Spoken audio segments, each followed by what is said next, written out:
Welcome, everybody. Okay. This is a tremendous honor.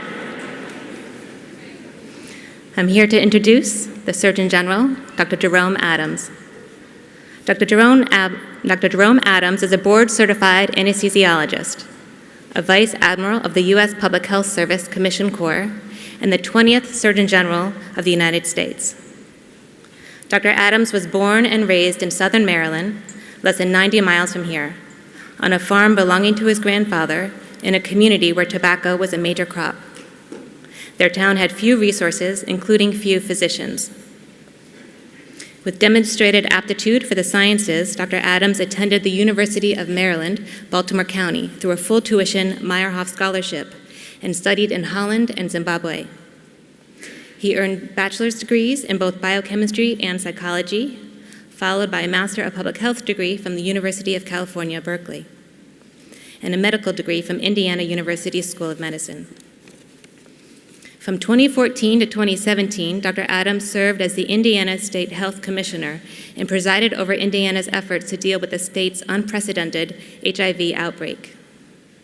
In this capacity, he worked directly with the Centers for Disease Control and Prevention and is credited with convincing Mike Pence, who was governor of Indiana at the time, to create needle exchange programs.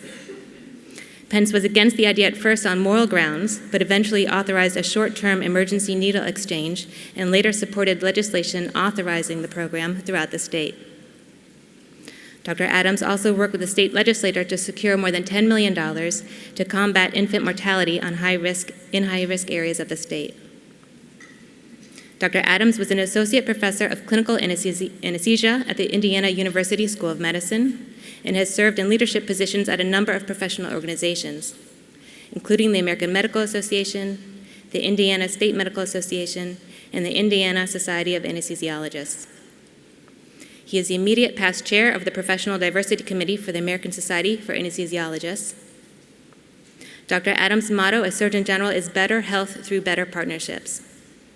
Dr. Adams has pledged to lead with science, to facilitate locally led solutions to the nation's most difficult health problems, and to deliver higher quality health care at lower cost through patient and community engagement and better prevention.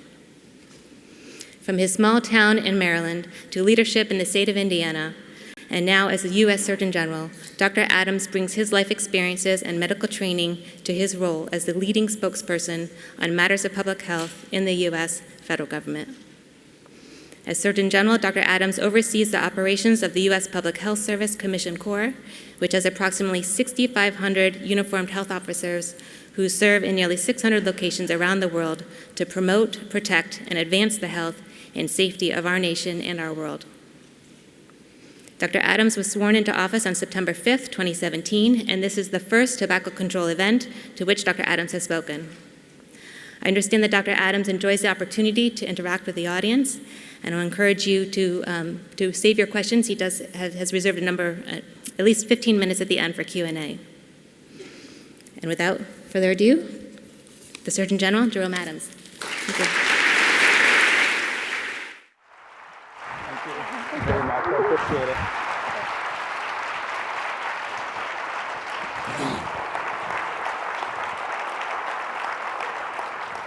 Well, good afternoon, everyone. Oh my gosh, you guys can do better than that. It's going to be a long, long talk if we can't get more energy. Good afternoon, everyone. Good afternoon. All right, we're excited about tobacco cessation. Yes? We're excited about preventing people from starting down that pathway in the first place. All right. Well, thank you so much, Jody, for that very kind introduction. And thank you all for the opportunity to speak with you at the Society for Research on Nicotine and Tobacco Addiction annual conference. How's it going so far? Wonderful, wonderful. You know, if you ask people what they know about the Surgeon General, what do they say most often? Well, some people think I'm an airline pilot. I get that a lot, more than what you think. Some people think I'm the Attorney General. I do not want Jeff Sessions' job. But when I'm trying to orient them as to what I do, I usually say, you know, I'm the guy who's on the side of the cigarette box. People know me because of you. And so thank you so much. My sincerest thank you to everyone in the audience for the incredible work you've all done supporting our nation and helping educate people on the harms of tobacco. Please give yourselves a hand.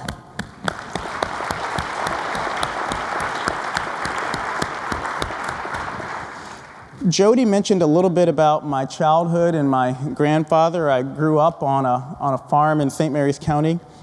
What you didn't hear is that I worked in the tobacco fields growing up to earn money as a child.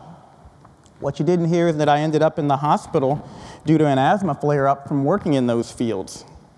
And what you didn't hear is that my grandfather actually died from complications due to lung cancer.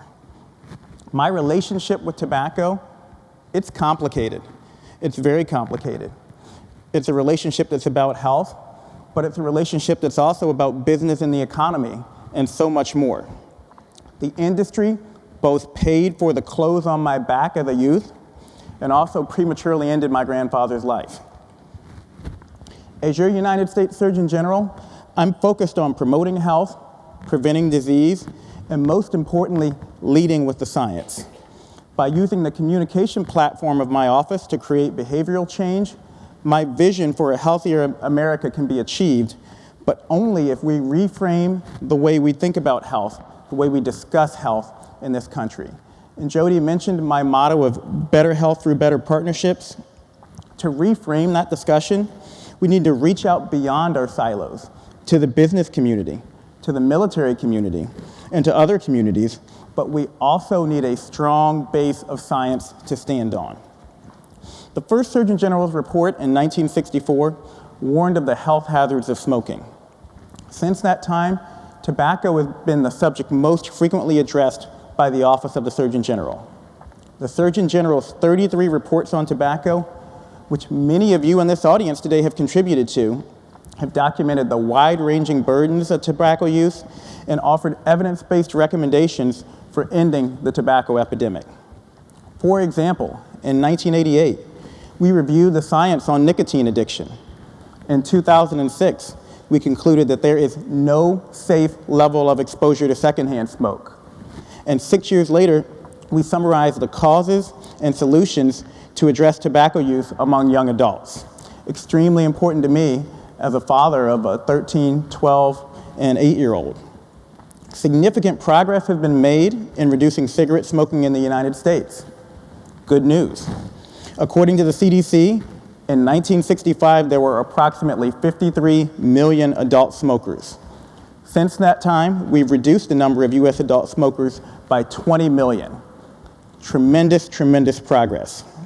These declines are the result of strong scientific research, much of which was conducted by the people here in this very room. But there's still work to be done, much work to be done. Over 1,300 abstracts at this meeting, so you all know there's still a lot of work to be done. I want to frame the rest of my discussion in three areas, and I'll start off by emphasizing a point which everyone here already knows, but we can't say enough. Cigarette smoking still impacts millions of Americans.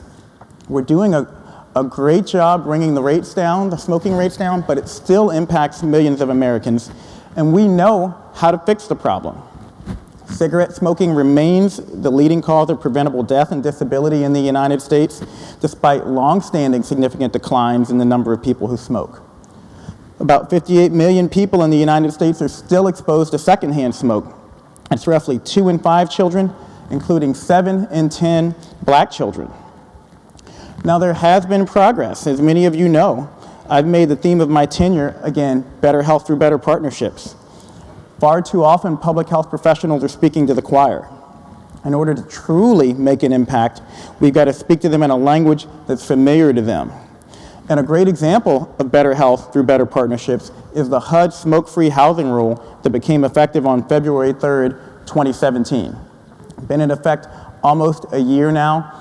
Tremendous, tremendous. And I'd also mention that we have a great opportunity right now because we have a physician physician that worked just down the street from where we are right now, who's the head of HUD, and who gets that housing is health, and that we have to create a healthy environment around people if we want them to adopt healthy habits and to remain healthy themselves.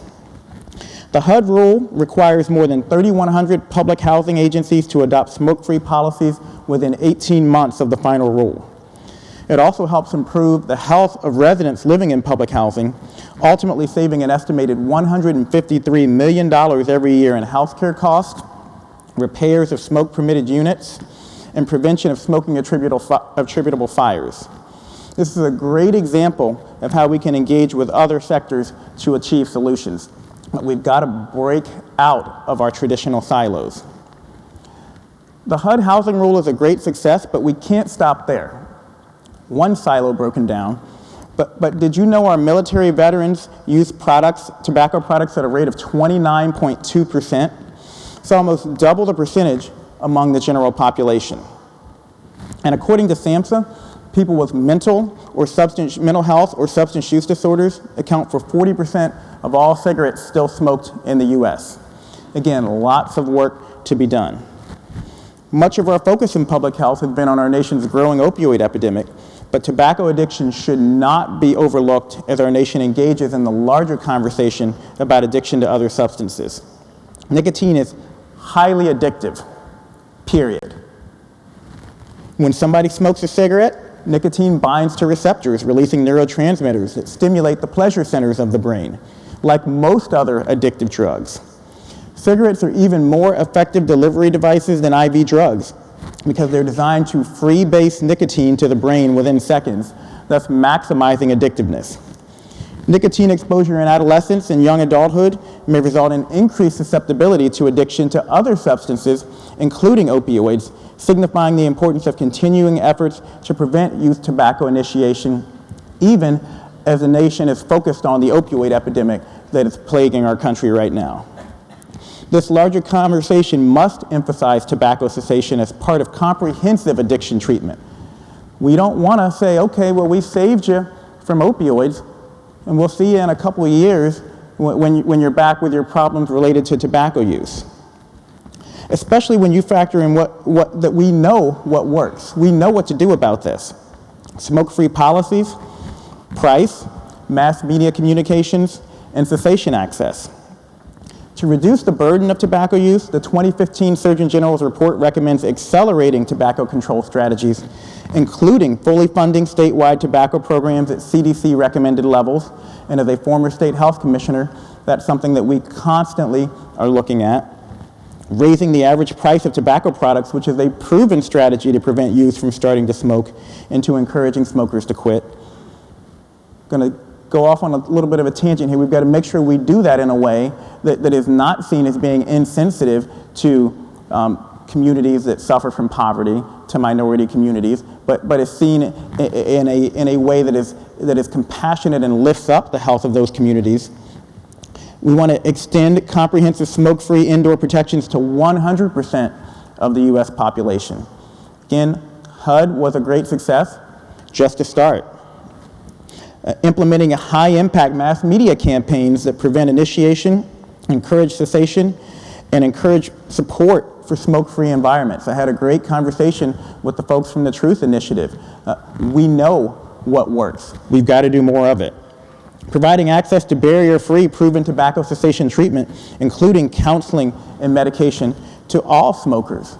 Again, we need to reach out to our Medicaid partners in states and help them understand that there is a tremendous return on investment if we make sure we're funding proven strategies to help people quit. The Surgeon General's reports have also informed FDA's regulatory strategy. For example, in its discussion of endgame scenarios, the 2014 Surgeon General's report specifically noted that the Tobacco Control Act gave the FDA the ability to establish product standards. A product standard to limit the nicotine content of cigarettes to reduce their addictiveness would have tremendous potential. Luckily for all of you, and I hope you're excited about this, FDA Commissioner Dr. Scott Gottlieb will be presenting FDA's plan for tobacco and nicotine regulation tomorrow. I know Scott well. We talk frequently, we've been working closely, and I want to acknowledge his bold vision for the role that tobacco regulation can play in reducing disease and death caused by tobacco use.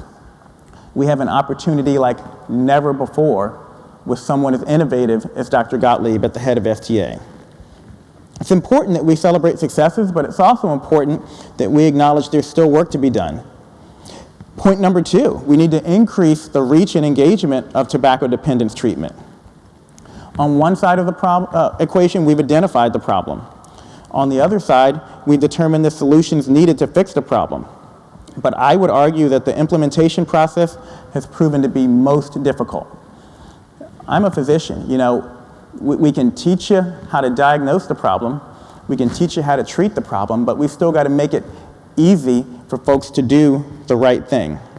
We've done a tremendous job of identifying at-risk populations, but how can we increase reach and engagement with tobacco control interventions? That's the question.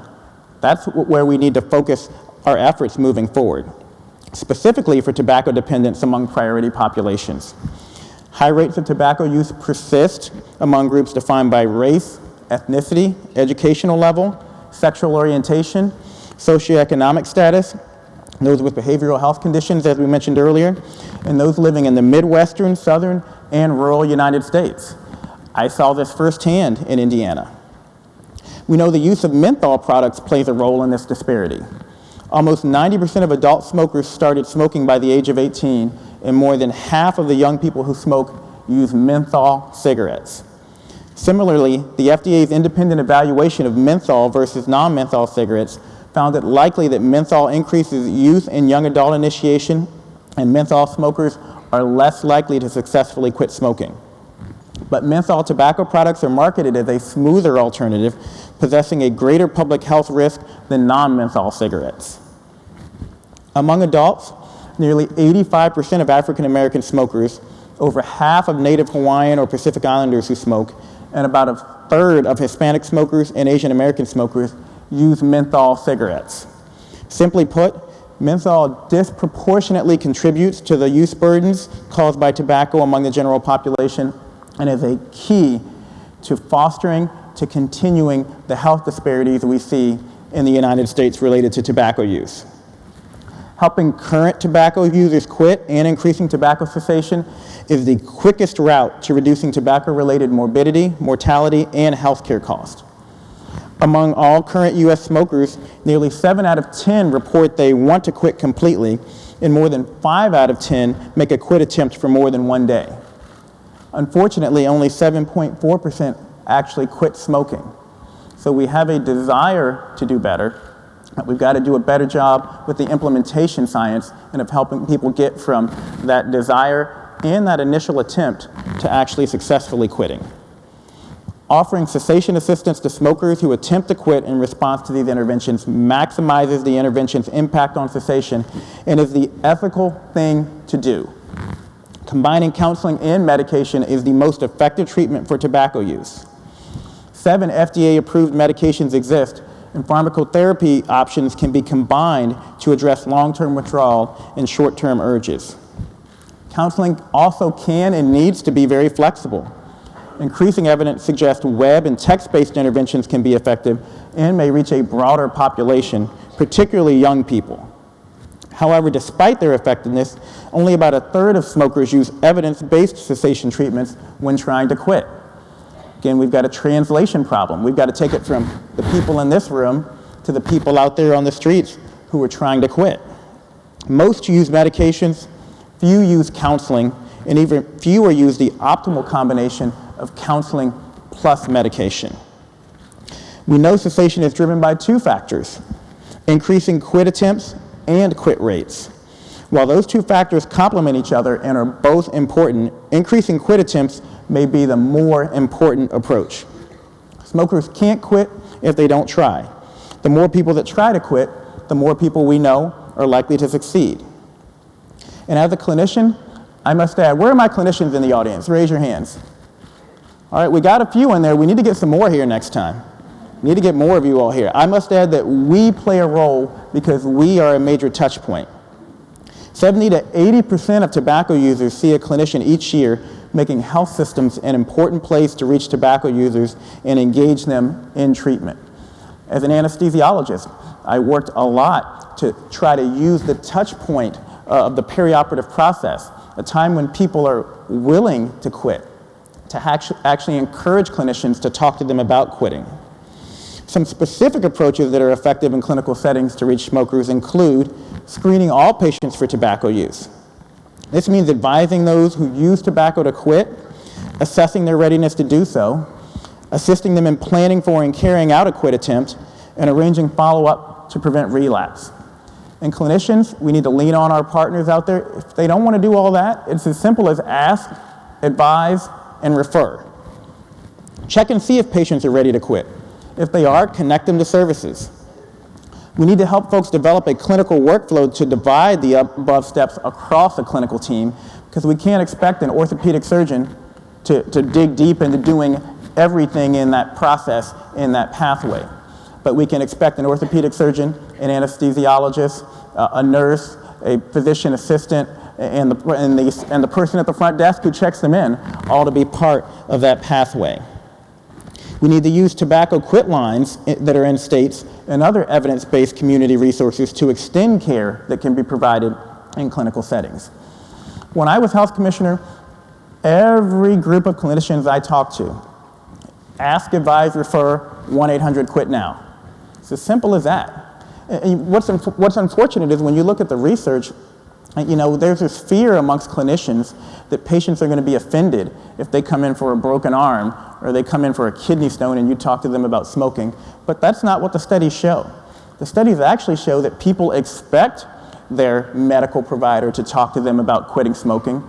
They're shocked when their medical provider doesn't ask them about quitting smoking, and they would be receptive to having that discussion. But we need to empower and enable clinicians.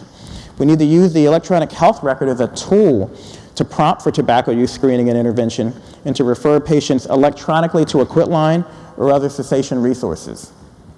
Tobacco cessation and nicotine dependence treatment can and should be addressed by a wide variety of clinicians.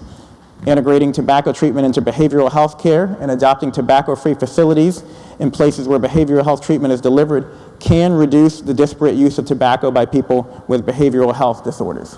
It's another place where I can tell you firsthand as a clinician, we've got to do a better job. We take someone who's addicted to opioids and we say, well, we got them off opioids, the least we can do is let them smoke their cigarettes.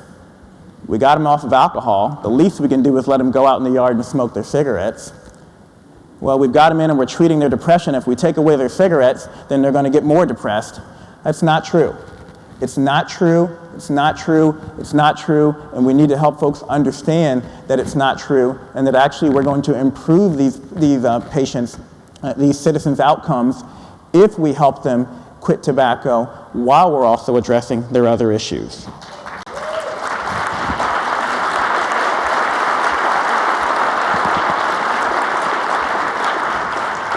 We must remember that with our help, smokers can and they do quit smoking. Final point, we need to increase the effectiveness of what works in priority populations. The easiest way to reach populations most impacted by tobacco-related diseases is to fully and uniformly implement the evidence-based policies that we know work. Price increases, smoke-free policies, media campaigns, and access to cessation services. We have the vaccination against addiction in our tool belt. We've got to make sure we use it for everyone. And this is a problem I have not just with the tobacco community, but with the public health community in general. We like to pat ourselves on the back when we see numbers going down. But in far too many places, we're seeing our smoking rates go down, but we're seeing our disparities widen. We're not applying the evidence-based interventions in a way that is resulting in an equitable cessation of smoking and equitable prevention strategies. Currently, there are large gaps in policy adoption in some regions, and rural versus urban populations depict glaring health disparities. I mentioned people in the Midwest and the Southern United States. They generally lack comprehensive smoke-free protections and have tobacco prices that are among the lowest in the country. Again, I'm from Indiana. I know this firsthand. Even in states that have comprehensive smoke-free protections or high product prices, tobacco use disparities persist. It's critical to identify and to address these disparities, which starts with active engagement of the impacted community. It's important to sincerely engage members from priority populations and fully include them as partners as we seek to reduce tobacco use. We know these disparities exist. We can't just go into these communities and say, you're the bad person. You know, you need to do this. We need to figure out what other ills they have. We need to be motivational interviewers. We need to figure out what's going to motivate them to quit instead of beating them over the head with our message. And if we do that, if we engage these communities in a compassionate way, I'm convinced we'll be more successful.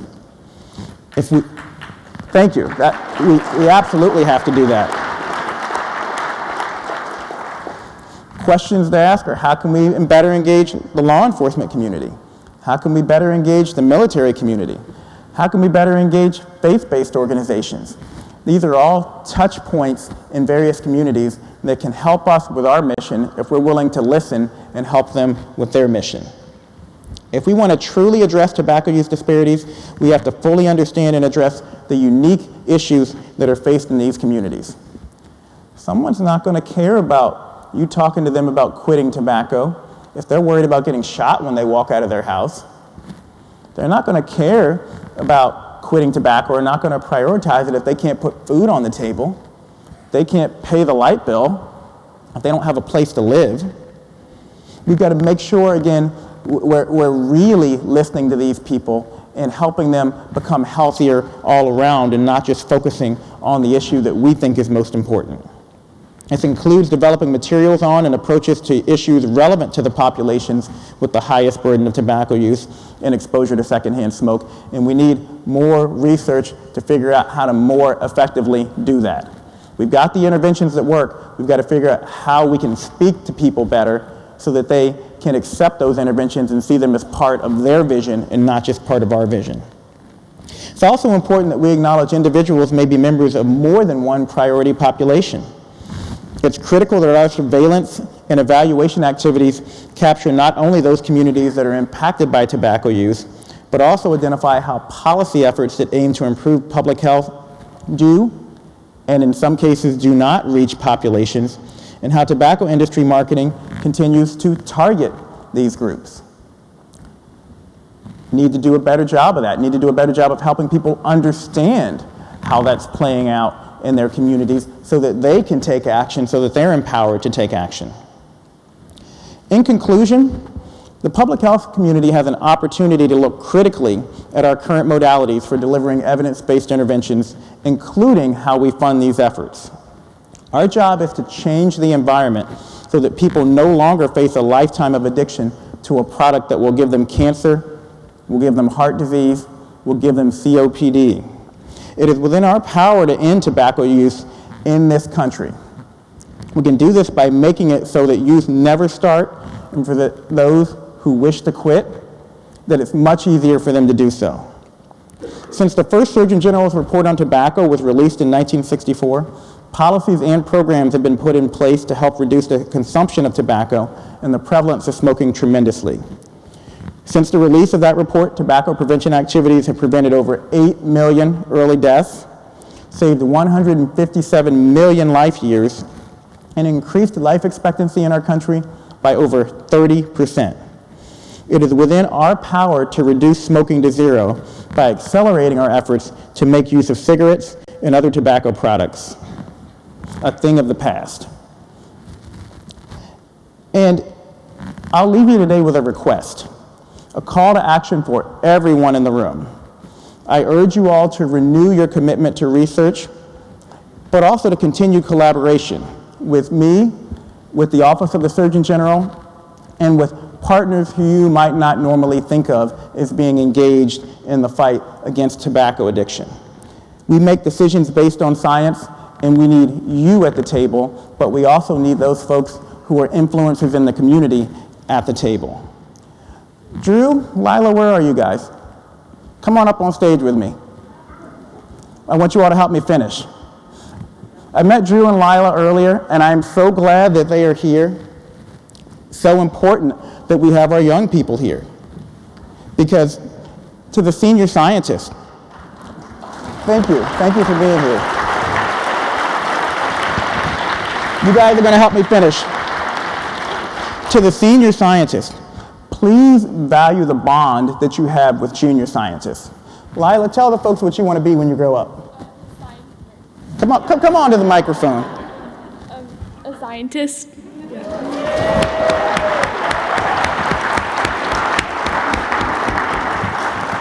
She's going to be one of your junior scientists in the future, but we need you senior scientists to value that bond, to mentor young scientists.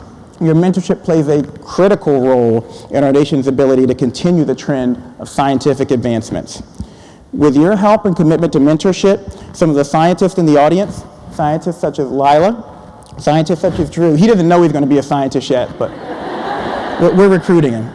With your help, they will be the ones working on future Surgeon General's reports. And in the next 50 years, the Surgeon General will be talking about tobacco use as a thing of the past, as history, instead of the leading cause of death in this country. Now I'm going to do something special for Lila. Lila's big on social media. You all are going to look her up, but we're going to get a selfie, all right, with the audience. You too, Drew, come on.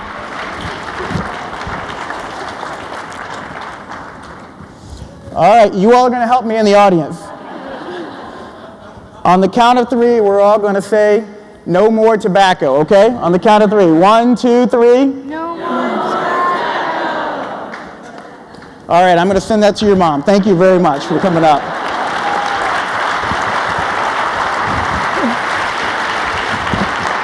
All right, you all can sit up here with your mom. So I want to thank you all very much for the opportunity to address you. I know in many ways a lot of what I said was preaching to the choir, but by golly, sometimes you gotta talk to the choir. You gotta let them know they're doing a heck of a job. You gotta tell them to keep singing. And sometimes you gotta tell them, maybe we need to sing a different song over here, or sing this a little bit of a different way. And so I hope that you didn't take this as just simply me preaching to the choir, but me encouraging you, telling you, you've done a great job. We're going to continue to do a great job. We're going to continue to evolve in terms of our research so that tobacco use is a thing of the past. I love you guys, but I don't want to keep coming here every year and talking about how many people are smoking. So with that, we'll take some questions. Jody, are you going to moderate for us? I will, although you do an amazing job yourself. Thank you.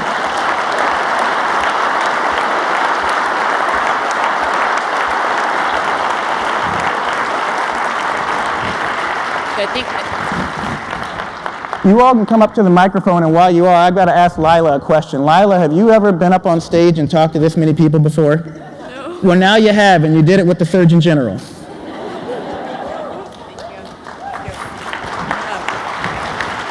Okay, so we do have 4 microphones. We'll take turns. Please state your name, your affiliation, and the question for the Surgeon General. Great. Thank you. Gregory Conley, American Vaping Association. You're going to have to hold on, Greg Connolly. We've got one up here. Sorry. Thank you. Michael Erickson. I'm at Georgia State University in Atlanta, and I was former director of the Office on Smoking and Health and worked with a number of Surgeon Generals over the past few years, decades, and want to thank you for your service and your candor, and look forward to your tenure and what you can do on tobacco control. Specific question is, will you commit to working with the FDA to eliminate menthol from cigarettes? I'm going to give you a really quick and easy answer. We're going to keep it, yes, absolutely, absolutely.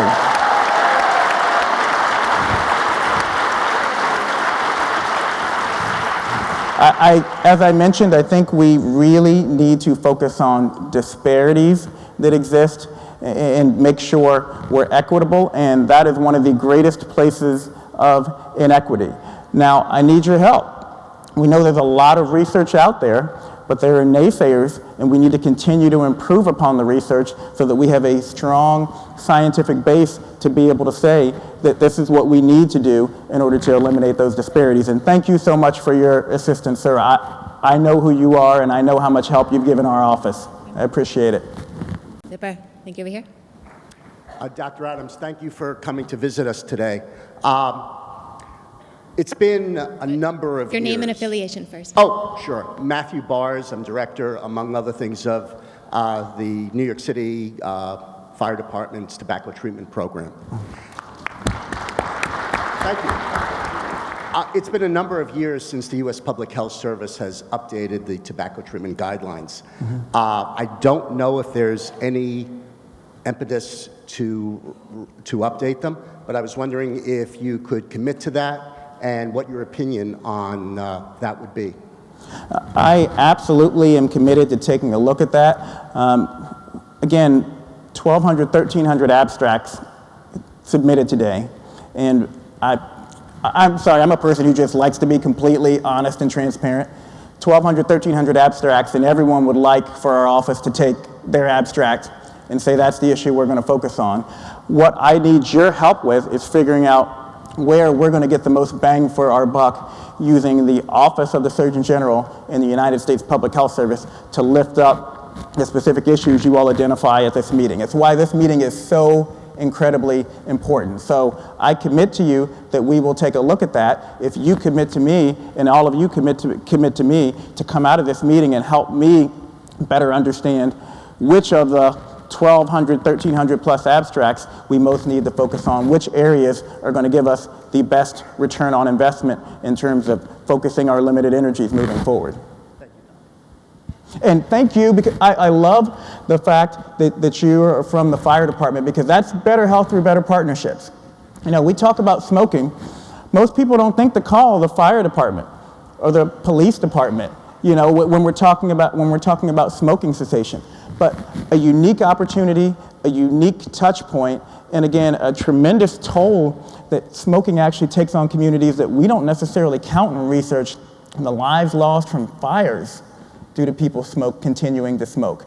And the ability to go in the house, ask, advise, and refer. I talk to whenever I come across first responders, police and firefighters, there's great programs out there now where they go into communities. As a physician, the paramedics, the firefighters are in my patients' houses a lot more than what I am. The folks who are the frequent visitors, the paramedics are in their house sometimes weekly.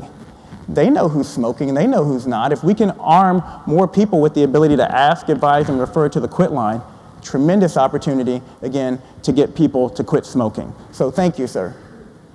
Well, in the back. Adam? Hi, Adam Leventhal, University of Southern California. First, I want to thank you for a beautiful presentation, very inspiring. So thank you. Well, thank you very much, and I'm waiting for the day when my wife says that. So yeah, right. Thank you. I'm going to have you say that again, and I'm going to record it when we're done. Yeah, aren't we all? All right, so my first question is, can I get a selfie too? Absolutely. No, my second question is, you're a wonderful communicator. And one of the points that you made was highlighting the fact that, you know, there's a lot of attention to the opioid crisis, and rightly so, but the amount of disability and death caused by tobacco dwarfs that. And so, you know, there are a lot of social and political and cultural things that capture the public's attention. I was wondering if you plan to use your platform as a Surgeon General to educate the public and get them continuing to thinking about tobacco as the leading cause of preventable death. Mm-hmm. Come on up, stay up here, and I'll answer your question. So I'll answer your question as you're coming up, but come on up. So.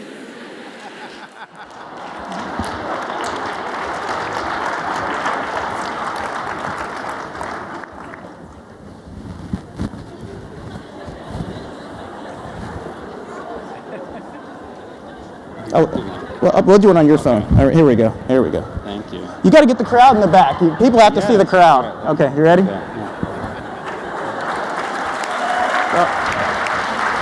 Now stay up here with me as we have this discussion, because I love this. One of the things that I really enjoy doing is helping folks understand policy. here's science, here's policy.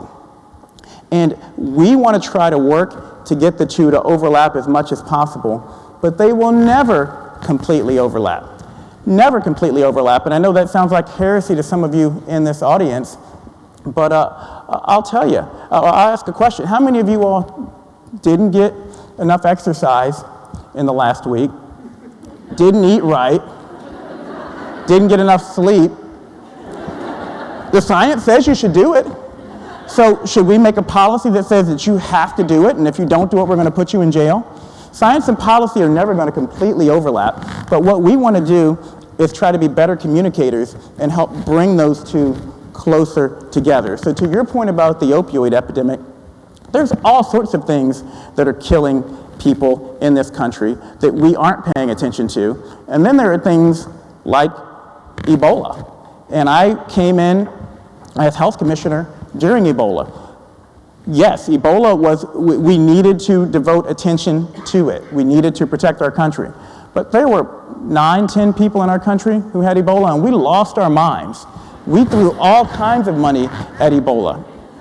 So when you're trying to advocate, we need to be better about the science of behavior change and figure out why certain things get people all up in arms and other things don't. And we need to be better communicators. But the other thing we need to do, and I say we need to learn to ride the wave. So if you're out sailing in the middle of the ocean, you're not going to sail against the wind.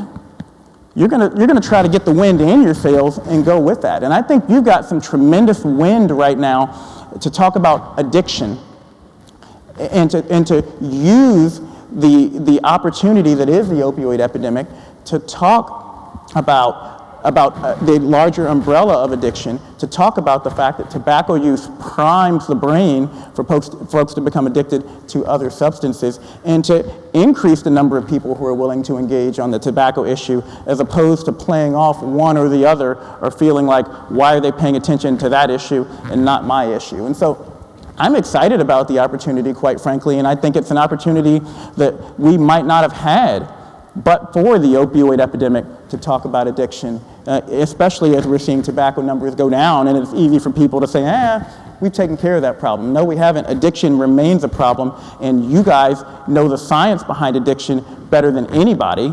So you're in the best place to lead those conversations if you're willing to sit down with them and not get into an us versus them, but get into a we're all in this together conversation. So thank you. Thank you. Yeah, pleasure. Absolutely. Wonderful. Thank you, Dr. Adams. With that, I am getting hand signals from the front that we are going to have to end. I apologize, but the Surgeon General does have some other engagements to attend to. So this is being videotaped, and it will be available on SRNT's webpage. And so you can play it for your wife. Are we done? We can maybe take one or two more rapid fire. I'll be very brief. Who was up with the mic? I'm excited to be here, and I want to engage with you all. I'm sorry, I won't take any more selfies with anyone. That's slowing things down. Okay. I'm hearing one more. Sure, okay. So Scott Leishow, Arizona State University and Mayo Clinic, formerly head of tobacco control research at NCI and senior advisor for tobacco policy in the Office of the Secretary. So my question is this: one of the highest prevalence of tobacco use is among American Indian populations. It's a tremendous challenge and a great opportunity to work with those communities in a way that's respectful of their sovereignty and all. And so my question to you is whether you would redouble efforts or work to redouble efforts to work with American Indian populations to reduce tobacco use, to address exposures within casinos, which is a really tough challenge. They rely on that income, for making the tribes work. Taking away smoking concerns them, and so it's a nutty challenge, a difficult, a tough nut to crack. And the Office of the Surgeon General is an important one, I think, for leading that effort across the government agencies and working with Indian Health Service. So absolutely. So I'm going to give you 3 quick answers. So I see some folks from the United States Public Health Service here in the audience. Anyone else from the United States Public Health Service? We've got over 6,500 uniformed officers devoted to protecting and promoting the health of our country. And about a third of those officers work for Indian Health Services hospitals. So one of the things I want to do is better utilize, and the Surgeon General, the reason why I get to wear this pilot's uniform is because I'm the head of the United States Public Health Service. So I want to better engage those officers, arm them to not just be good at their individual jobs, but also to carry forward public health messages such as not smoking. So that's one thing that I would definitely say that we can do. Another thing that I would say that we can do is really, I didn't get a chance to talk about my other priorities, but I want to be the first Surgeon General to do a report on health and the economy. So we know that voters vote number one. You all can clap for that. Yeah, clap for my report. I love it. I love it. Because I'm going to need your help. We know that voters vote number one on jobs and the economy, Democrat or Republican. We know they vote number two on safety and security, Democrat or Republican. This is what surveys show consistently. We know health doesn't rank in the top 10. Rarely, unless it's Ebola or it's the opioid epidemic, things pop up, but people don't vote on health. We need to show them that healthier communities are more prosperous communities and get rid of this dynamic where people want to say, well, we know that that's the healthier choice, but it's bad for business. It's not bad for business. It's actually good for business to have fewer people smoking, because look at what Amazon and Berkshire Hathaway and JP Morgan did last week. They decided, forget this, we're going to start up our own healthcare company, because healthcare is the number 2 cost for most Fortune 500 companies, and one of the biggest things they can do, the number 1 thing they can do to lower their healthcare costs, is to stop people from smoking. I want to do a Surgeon General's report to show the link between health and the economy so that we can help folks understand that it actually is good for business. So that's definitely an area that I'm interested in. And then the final point, I'd just reiterate, I'm committed to making sure we're addressing disparities, because we can't pat ourselves on the back. I can't go around and say, yay, my name's on the side of the cigarette box. Smoking's going down, great job, and ignore the fact that there are communities out there that are seeing themselves get further and further behind the rest of the country from a health point of view. So thank you so much. And anyone else who has questions, I'm on Twitter, I'm on Facebook. Shoot me your questions. I will engage. I love to engage. I will answer them on there. And there was the vaping, gentlemen, I don't mean to, that's an important topic. That is a very important topic. One thing that we absolutely, I hope everyone can agree on, is that no children should be vaping. No children.